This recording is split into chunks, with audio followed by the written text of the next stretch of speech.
அன்பான நண்பர்களே, தோழர்களே, இந்த அரங்கம் நிறைந்த ஒரு அவையில் என்னுடைய நாவல் இங்கே வெளியிடப்படுகிறதுங்கிறது உள்ளபடியே ஒரு எழுத்தாளன் என்கிற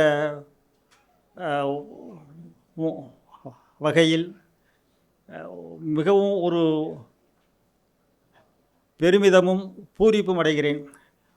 நிச்சயமாக சொல்லணும்னா இது வேறு எந்த எழுத்தாளருக்கும் கிடைக்காத ஒரு அம்சம் அது. ஏன்னா இது சொந்த பிரச்சனையை பேசுகிறேன்னு யாரும் நினச்சிடணும். வரவேற்புரை இதை நான் பண்ணணும். இருந்தாலும் 1-2 வார்த்தைகளுடைய சொந்தமாக. ஏன்னா இப்போ ஒரு எழுத்தாளன் கதை எழுதி முடித்ததோடு செய்ய முடியாது. இதை கொண்டு போய் சேர்க்கறதுக்கு அவர்தான் எல்லா வேலையும் பார்க்கணும். அந்த வேலையும் பார்க்குறதுல இருக்கக்கூடிய சிக்கல்கள், சிரமங்கள் எல்லாம் தெரியும். ஆனால் இங்கே அது அப்படி தலைகீழாக எனக்கு எந்த வேலையுமே வைக்கலை. இது எனக்கு என்ன சொல்கிறதுனே புரியாத ஒரு விஷயம். அதாவது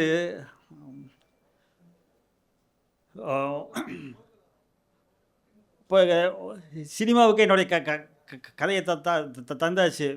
இனி இதுக்கு பிறகு அவங்க என்ன செய்வாங்களோ அப்படிங்கிறதோட அந்த ஒரு உறவுங்கிறது எப்படி அப்படி விட்டுரும். அவ்வளோதான். ஏதோ கொடுத்தாச்சு, இனி அவங்க பாடு, அவங்க எதெல்லாம் செய்யலாம்.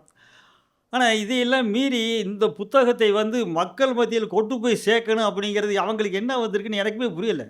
இன்றைக்கி வரைக்கும் கூட யோசிச்சுக்கிட்டு இருக்கேன். என்னுடைய எழுத்தை பழனியப்பன் சார் எதுக்கு இப்படி இவ்வளவு பிரமாண்டப்படுத்துகிறாரு அப்படிங்கிறப்ப நான் ஏதோ கடவுள் நம்பிக்கைன்னு ஏதோ ஒரு ஜென்மத்தில் நான் என்னுடைய வரம் ஏதோ ஒரு இந்த மாதிரி பண்ணிக்கிட்டு இருக்கு. இது உண்மையிலே வார்த்தைகளுக்கு அப்பால் செய்ய வேண்டியது. நான் பின்னாடி பேசணும்னு நினச்சிக்கிறேன். திடீர்னு நீங்கள் வாட்டுக்கு வரவேற்பு பண்ணுக்கணுன்னே இப்போ கொஞ்சம் வண்டி எங்கிட்ட சுற்றிக்கிட்டு இருக்கு. எப்படி சுற்றுறதுன்னு தெரியாமல் போய்கிட்டு இருக்கு. நேரடியாக வர முடியல. இருந்தாலும் இப்போ கஷ்டப்பட்டு வந்துடுறேன். தோழர்களே, இப்போ இவங்க குதிப்பி நாவல் பற்றி பழனியப்பன் தோழரும் நம்ம தோழர் வெங்கட் தோழரும் இது பண்ணியிருக்காங்க, வீடியோ பண்ணியிருக்காங்க. இதில் உங்களுக்கு எத்தனை பேருக்கு அதோடைய ஆழம் புரிஞ்சது அப்படிங்கிறது தெரியல. ஏன்னா இவங்க சமையல் கட்டின் உள்ளாளங்கள், அவங்களுடைய விம்மல்கள், விவசல்கள் இதெல்லாம் இப்போ ஆழமாக போய் பண்ணியிருக்காரு. நம்ம 1000 பேருக்கான சமையலத்தையும் பார்த்துருப்போம் அப்படின்னு சொல்லி இருக்கும்போது ஏதோ சொல்ல வர்றாங்க அப்படின்னு பார்த்தா ஒரு ஃபோக்கஸ் பண்ணிக்கிட்டே இருக்காங்க. இதில் நான் எழுத்தாளர் அப்படிங்கிற இடையில் 1-2 விஷயங்கள் கொண்டு மாத்திரம் லேசாக அப்படியே தூவிட்டு போயிட்டோம்னா. ஆனால் நிச்சயமாக இது இதுக்கு அப்பால் போட்டது, நாவலுக்கு அப்பால் போட்ட ஒரு விஷயத்தை போட்டால் உங்களுக்கு கொஞ்சம் சுவாரஸ்யமாக இருக்குது அந்த நாவலை வாசிக்கிறதுக்கு. இப்போ நான் இப்போ அந்த நாவலுடைய பாத்திரக்கடை வச்சு நடத்திக்கிட்டு இருக்கேன். கிட்டத்தட்ட ஒரு 10 வருஷம் 15 வருஷம் இப்போ நடத்துறதுனால அந்த மக்கள் பூரா நான் என்கிட்டதே உட்காந்துருப்பேங்க. அவங்களோட சேர்ந்துக்கிட்டே இருந்ததுனால அவங்களுடைய எல்லாமே வந்துடும். அவங்க பேச்சு, வழக்கு, மொழி அத்தனையும் போகும். இதில் ஒரு 2 சம்பவப்பட்டேன். ஒன்று இவங்க பூரா அந்த சமையல் தொழில் கூட நம்மளை அண்டித்தே இருப்பாங்க. நம்மளை அண்டின்னா இன்னொரு விஷயம், அவங்கள அண்டித்தே நான் இருக்கேன். அவங்க இல்லைன்னா என்னுடைய கடை இருக்காது. இப்போ உறுப்பினர்கள் இருந்தாத்தே சங்கத்துக்காக உறுப்பினர்கள் நம்ம எல்லாருமே நம்ம சங்கன்னு இருப்பாங்க. உறுப்பினர் அடிப்படையான விஷயம். அவங்க இல்லாட்டி அப்புறம் சங்கம் போகிறது. அதே மாதிரி அந்த என்கிட்ட வாடிக்கையாளர் அந்த பாத்திரம் எடுக்கிறவங்கிறது. ஆனால் இவங்க ஊரை முதலாளின்ட்டு அப்பப்போ 100-50க்காக இது பண்ணிக்கிருப்பாங்க. இப்படி ஆளுகள் இருக்கிறவங்க ஒரு 2 பேர் என்னை ரொம்ப காப்பாற்றுற மாதிரி ஃபீல் பண்ணிகிட்டே இருப்பாங்க. நாங்கள் தான் உங்களை காப்பாற்றுறோங்க மாதிரி இருப்பாங்க. இப்படி இருக்கும்போது ஒருக்கா வந்து பாத்திரங்கள் வாடகைக்கு எடுத்துகிட்டு போய் சமையல் பண்ணிட்டு வந்துட்டார். வந்தாச்சுன்னா எனக்கு காசு வரல. என்ன முருகா ரூபாயை காணோம் அப்படிங்கும்போது, இவர் நல்ல சாப்பிட்டு வந்து சரக்கு அடிச்சுட்டு உட்காரு. அதை எப்படி ரூபா கொடுப்பார் என்ன வந்திருக்கணுமே என்னாச்சு நம்மள வரலையாப்பா, நீ மட்டும் சம்பளத்தை வாங்கிட்டு விட்டு எனக்கு வரலடான்னு போன போடுங்கண்ணே. அது என்ன வழக்கம் அப்படின்ட்டு அப்போ வந்து இந்த ரூபா காயின் ரூபா போட்டு போட்டு பேசினாதே இருக்கும். போட்டு என்னண்ணே ரூபா தரலையாம்ல அப்படின்னு அவர் என்ன சொல்லியிருக்காது இல்லை. இந்த வாட்டி தட்டாப்புட்டான்னு தண்ணி வேகத்தில் பேசினா நம்மளுக்கு என்னன்னா வாடிக்கையாளர் போயிடுவாங்க. இவன் பேசுகிற விதத்தில் நாளை பின்ன போயிருக்க மாதிரி விடப்பா நான் பார்த்து வாங்கிக்கிறேன் அப்படி அதை என்ன வாங்கிக்கிறேன் நான் நாளில் பார்த்துட்டு எடுத்துகிட்டு போனேன். ஒன்றே சும்மா விட மாட்டேன். என்ன இவரை நினச்சிட்டீங்களா கொண்டு வாடன்னு நான் ஒவ்வொரு காசாக போட்டுக்கிட்டே இருக்காது நிப்பாட்டிட்டேன். பாருனேன் பாதி பேச்சில் நிப்பாட்டிட்டான். அவனை சும்மா விடக்கூடாது, வீட்டில் போய் பார்த்தேன்னு சரி விட்றான், நாளைக்கு காலையில் போவான், இப்போ வேணாம்டான்னு சொல்லிட்டு போட்டு மறுநாள் காலையில் பாபா போய் வாங்கிட்டு வந்துடும் அப்படின்னு 2 பேரும் போகிறோம். அப்போ வந்து போதையில் இல்லை, சரியா போய்கிட்டு இருக்கேன். போய்கிட்டு இருக்கும்போது வாங்க அப்படின்னு கூப்பிட்டு போகிறேன். கூப்பிட்டு போனேன். அங்கே போய் உட்காந்த உடனே அப்போ கதவை தரோம். எனக்கு வேறு இந்த ஃபோன் வேறு பேசுனதில் என்ன நினச்சிருப்பாங்க, நான் இப்போ சொல்லி பேச வச்சு நினச்சிருப்பாங்க, இவனதே அனுப்பிச்சி விட்டு கூப்பிட்றா அப்படிங்கிறேன். சும்மா வானே என்னடே எவ்வளோ பெரிய ஆளாக இருந்துட்டு போகணும், நம்ம காசுனே பொருள் நம்ம பொருள்னே நம்ம பாத்திரம் இல்லாட்டி அவங்க விசேஷம் நடந்திருக்குமா வானே போவோம் அப்படின்ட்டு. சரி தேடி உள்ள பின்னாடியே போய்க்கிறியே கதவை தரணுன்னே வந்தார். முருகா என்னடா அப்படின்னாரு. பாத்திரம் கிடக்கிற வந்திருக்காரு, அவருக்கு வாடா உள்ள வாடா அப்படின்னாரு. என்ன விஷயம், பாத்திரம் காசு கொடுக்கலாம்ல. ஆமாம் காசு கொடுக்கணும்ல. என்ன நீ வாட்டுக்கு ராஜி வரேன்ட்டு வராமல் போயிட்டா அப்படின்னு. இல்லைண்ணே நான் பாத்திரம் கொடுக்கணும் அப்படின்னு. அந்த இதை எடுத்துகிட்டு வா அப்படின்னு அவங்களுக்கு கொண்டு வந்து அந்த பாட்டிலில் ரொம்ப என்னமோ வச்சுருக்காங்க. இதை காமிச்சாய் நான் அவனுக்கு முருகராஜர் வரலேனே அவனுக்கு கொஞ்சம் அதை என்ன பாட்டில் எடுத்து வச்சிருக்காடா கையில் எடுத்தா நம்ம என்னையை மறந்துட்டேன். அவ்வளோதான். பின்னாடி நான் நிற்கிறேன் இல்லை என்னையை மறந்துட்டேன். அந்த இதை வாங்கிறதுக்காக ரொம்ப வாங்கிறதுக்காக அங்கிட்டு பாட்டில் தேடிக்கிறியான். என்னடா அப்படி நான் என்னடான்னு கேட்கிறேன். கொஞ்சம் பொறுனே பேசிட்டு வந்துடுறேனே அப்படின்ட்டு இருக்கேன். சரி அப்போ தெரிஞ்சு வச்சா அவர் மெல்ல போய் சார் இந்த பாத்திர வாடகை தந்து விட்ருவோம் சார், இவன்ட்டே கொடுக்க தந்து விட்றேன், இதுக்கு போய் வேலை மேலே நீங்கள் வீடு தேடி வந்திருக்கீங்க. இல்லை சார் அவன் ஒரு குடியார போய் அவனை போய் நீங்கள் பேசிக்கிட்டு இருக்கீங்க, அவன் போய் பேசிக்கிட்டு இருக்கீங்க, நீங்கள் போங்க சார் ரூபாய் தந்து விட்றேன் அப்படிங்கிறாரு. இந்த விஷயம்லாம் யாருக்காச்சும் உங்களுக்கு இந்த இப்போ இப்படி ஒரு நாட்டில் நடப்பு கிடக்க இந்த மாதிரியான விஷயங்கள் தான் நம்ம வந்து இது நாவலில் கிடையாது. ஆனால் கிட்டத்தட்ட ஒரு 50 அத்தியாயம் தான். அந்த 50 அத்தியாயத்தில் இன்னும் 50 அத்தியாயம் கூட செய்ய முடியும். அவ்வளவு தூரத்துக்கான நம்ம இதுகள்லாம் இருக்குது.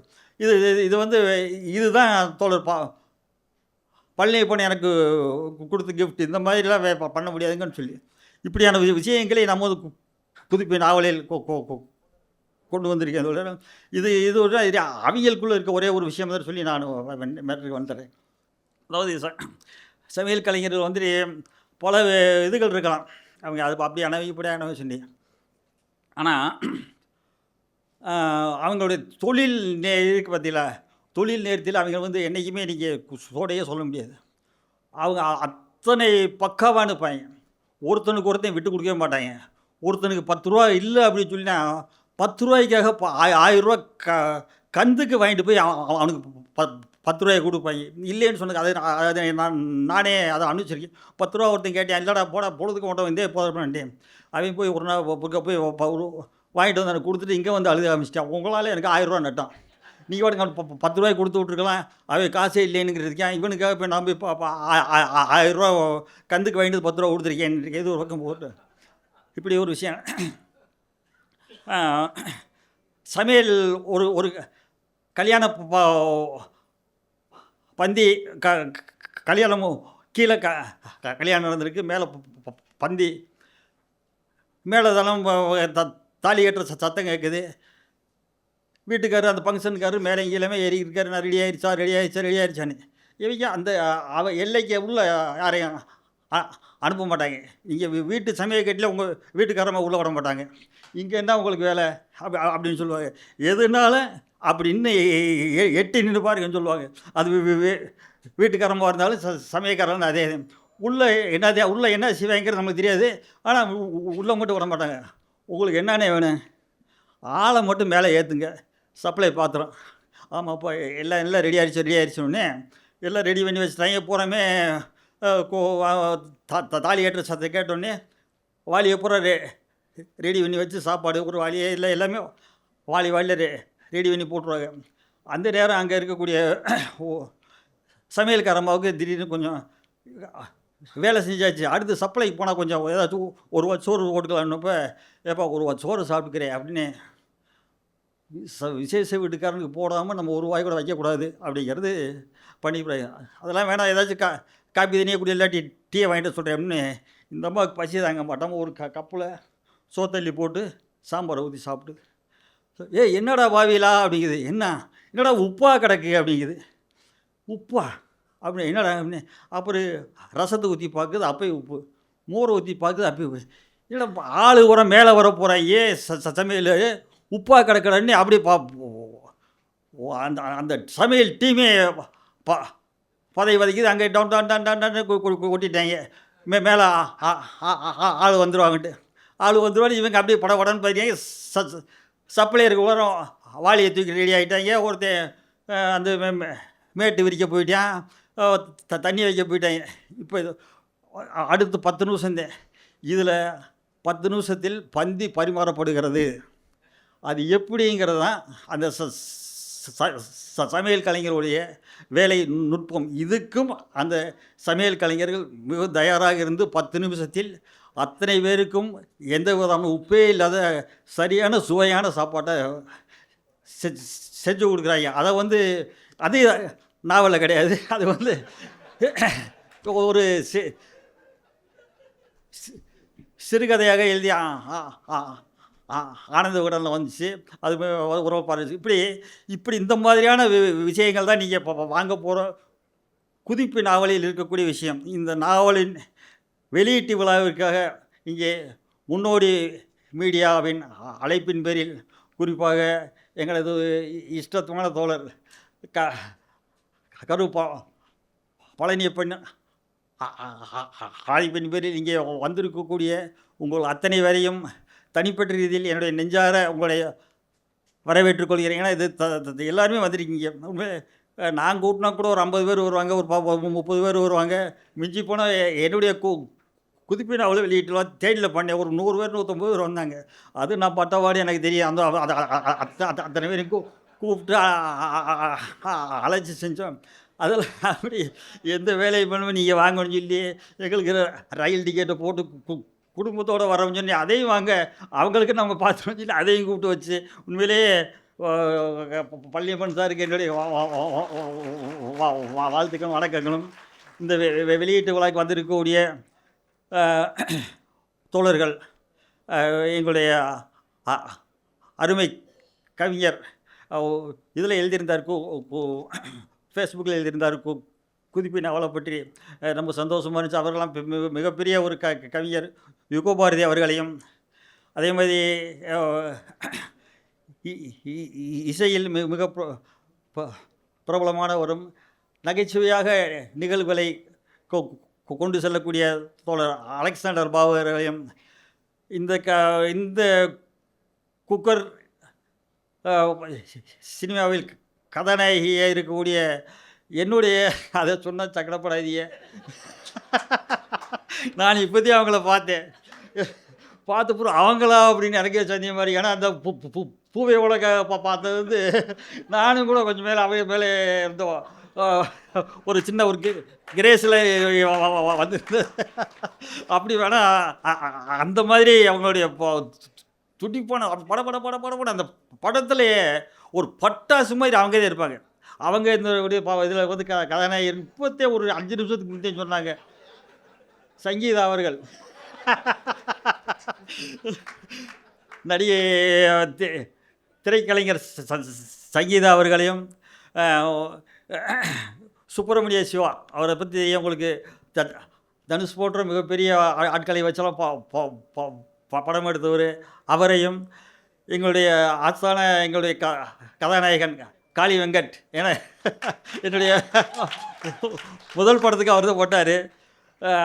அவர்களையும் வந்துடுவார். தன்னுடைய அமீர் சார், அவர் பருத்தி வீரன் பண்ணவர், அவரை பற்றி நமக்கு தெரியாமல அவருக்கும், அது மட்டும் இல்லாமல் என்னுடைய அழைப்பை ஏற்று இங்கே வந்திருக்கக்கூடிய தமிழ்நாடு முற்போக்கு கலைஞர் சங்கத்துடைய சென்னை மாவட்ட குழு தோழர்களுக்கும், என்னுடைய பிரியத்திற்கும் பவா செல்லத்துறை அவர்கிட்ட ஃபோன் போட்டு சொன்னேன், நீங்கள் சொல்லவே வேணாங்க அமுத்துறேன், நான் கரெக்டாக அன்றைக்கி வந்து நானும் இன்னொருத்தர் கூட வந்துடுவோம்னாரு. அவர் இன்னும் பல தோழர்கள் இருக்கீங்க, மனோபல சித்ராலட்சுமண ஐயா அவர்கள்லாம் உண்மையில் நேற்று அந்த பாரதி ராஜா பற்றி பல பேரை பற்றி பேட்டி எடுத்துருக்கிறது, நிறைய விஷயங்களை வாங்கிக்கிட்டே இருக்கோம். இன்னும் எல்லாரையும் இப்போ ஃபேஸ்புக்கில் இதுலெல்லாம் பார்த்துருக்கேன். ஆனால் ஒவ்வொருத்தர் பேர் இந்த இவரெலாம் இந்த கொட்டடிச்சிக்கிட்டே இருப்பார், அவர் என் பேர் எனக்கு தெரியல அப்படி சொல்லுது. அப்போ இன்னும் என்னுடைய பிரியத்திற்குரிய அத்தனை பேர்களுக்கும் முன்னோடி மீடியா சார்பிலும் நான் சார்ந்திருக்கக்கூடிய தமிழ்நாடு முற்போக்கு கலைகள் சார்பிலும் என்னுடைய குடும்பத்தின் சார்பிலும் வருக வருக என வரவேற்று என்னுடைய உரையை முடிக்கிறேன். நன்றி தோழர்கள்.